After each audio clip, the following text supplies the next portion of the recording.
नमस्कार शेतकरी बांधवांनो, ज्ञानगंगा चॅनलमध्ये आपले मनापासून स्वागत आहे. उपमुख्यमंत्री एकनाथ शिंदे यांनी असोचॅमच्या परिषदेत महाराष्ट्राला वस्त्र उद्योगाचे जागतिक एक्सपोर्ट हब बनवण्याचा निर्धार व्यक्त केला आहे.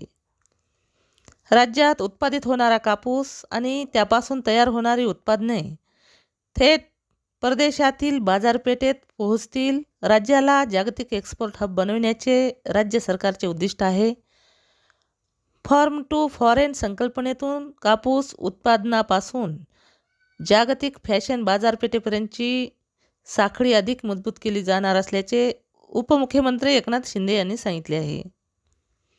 जिओ वर्ल्ड सेंटर येथे असोचॅमच्या वतीने फार्म टू फॉरेन कॉन्क्लेव्ह 2026चे आयोजन करण्यात आले होते.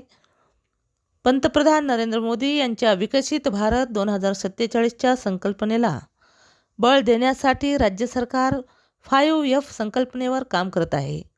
फार्म ते फायबर, फायबर ते फॅक्टरी, फॅक्टरी ते फॅशन आणि फॅशन ते फॉरेन असा हा प्रवास असून महाराष्ट्रातील कापूस, रेशीम, जूट आणि फळांना जागतिक ब्रँड बनवण्याचे उद्दिष्ट असल्याचे शिंदे यांनी सांगितले आहे.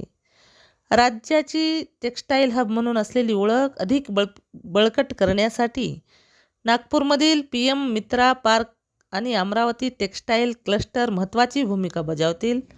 इचलकरंजी, सोलापूर आणि भिवंडी यासारख्या प्रमुख वस्त्रोद्योग केंद्रासह विविध भागात रेडीमेड गारमेंट क्लस्टर उभारले जात आहेत.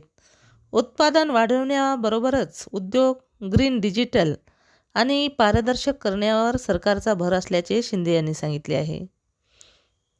जर तुम्हाला शेतीविषयी अशीच नवनवीन माहिती जाणून घ्यायची असेल तर आमच्या चॅनलला सबस्क्राईब करा.